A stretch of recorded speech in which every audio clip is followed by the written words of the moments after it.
الحمد لله وحده والصلاة والسلام على من لا نبي بعده أما بعد أعوذ بالله من الشيطان الرجيم بسم الله الرحمن الرحيم يا بني إني أرى في المنام أني أذبحك فانظر ماذا ترى قال يا أبت افعل ما تؤمر ستجدني إن شاء الله من الصابرين ہو مبارک شب برات عید الاضحیٰ عید الفطر ہو مبارک شب برات عید الاضحیٰ عید الفطر ایسی خوشیاں زندگی میں بار بار آتی رہیں۔ برادران اسلام اور حاضرین مجلس، چاند کے اعتبار سے ذی الحجہ کا مہینہ چل رہا ہے۔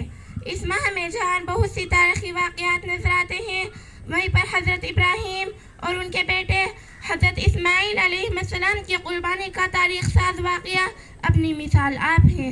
دونوں باپ بیٹے کی قربانی عظمت و عظیمت کا ایک ایسا نادر واقعہ ہے جس سے انسانی عقل حیرت زدہ ہو کر رہ جاتی ہے۔ جب بھی یہ مبارک مہینہ آتا ہے تو پوری دنیا کے مسلمان حضرت ابراہیم اور ان کے بیٹے حضرت اسماعیل علیہ السلام کی سیادار قربانی سے اپنے ایمان و یقین کی دنیا کو آباد کرتے ہیں۔ جب بھی یہ مبارک مہینہ اس موضوع پر جگہ جگہ تقریریں ہوتی ہیں، اس لیے آج میں بھی مناسب سمجھتی ہوں کہ ابراہیم خلیل اللہ اور اسماعیل ذبیح اللہ کی مبارک زندگی کے موضوع پر کچھ روشنی ڈالوں۔ معزز سامعین کرام، یہ قربانی جس کو دنیا کے تمام مسلمان ہر سال ماہ ذی الحجہ کی 10ویں، 11ویں، 12ویں تاریخ کو کرتے ہیں، یہ بہت بڑے واقعے کی یادگار ہے۔ واقعہ بھی دنیا کی تاریخ کا سب سے بے نظیر اور سبق آموز ہے۔ اس یادگار کی ابتدا حضرت ابراہیم خلیل اللہ اور ان کے بیٹے حضرت اسماعیل ذبیح اللہ کے واقعے سے ہوتی ہے، جس میں حضرت ابراہیم علیہ السلام ایک خواب کی وجہ سے اپنے پیارے بیٹے کو اللہ کی راہ میں قربان کرنے کے لیے لے گئے تھے۔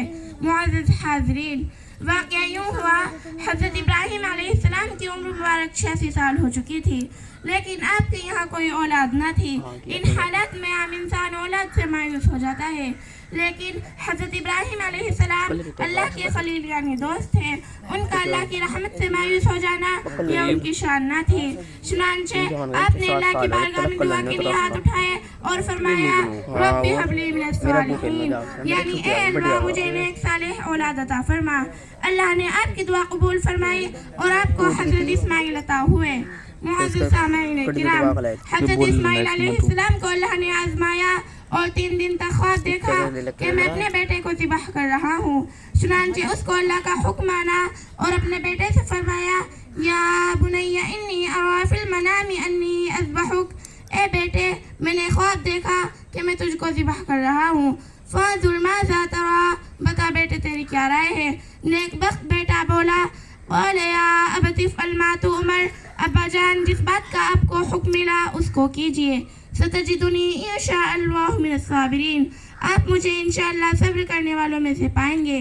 لہذا یہ عید یعنی عید الاضحیٰ اس واقعے کی یادگار ہے۔ انہی باتوں پر میں اپنی تقریر کو ختم کرتی ہوں۔ آخر دعوانا الحمدللہ رب العالمین۔ السلام علیکم۔